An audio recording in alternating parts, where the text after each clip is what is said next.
Parviendra-t-il à l'âge de raison avant d'avoir brûlé sa propre maison? L'humain n'est pas le centre du monde.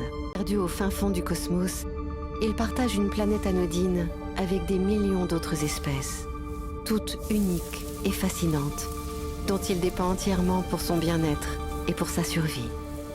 Poussière dans cette immensité, l'être humain ne semble pas si exceptionnel. Pourtant, suivant sa propre voie, l'humain a maîtrisé les éléments, repoussé ses prédateurs, combattu la faim et la maladie pour survivre, puis s'épanouir, et enfin conquérir. Il a inventé la philosophie, l'art, la science. Il a développé l'altruisme, changé d'échelle la portée et le volume de sa communication, de ses échanges et de sa réflexion. Il s'est imposé des valeurs, une morale, une éthique. Progressivement, il a aussi inventé la religion, le commerce, la politique, mais également la discrimination, la haine et la torture.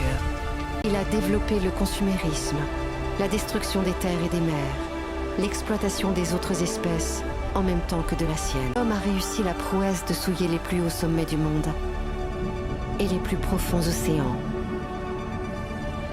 l'intérieur des espèces et l'extérieur de sa planète.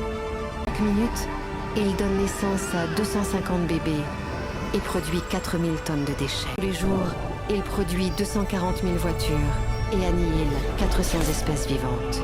Chaque année, il laisse mourir près de 9 millions d'enfants de moins de 5 ans et détruit 13 millions d'hectares de forêt. L'homme semble privilégier la croyance au savoir, l'avoir à l'être et l'image du bonheur au bonheur lui-même.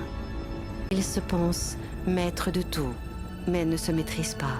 Il est la seule espèce à avoir développé la capacité de détruire son propre environnement sans avoir développé la sagesse de ne pas le faire. L'humain, si précoce, est encore immature, capable du meilleur comme du pire.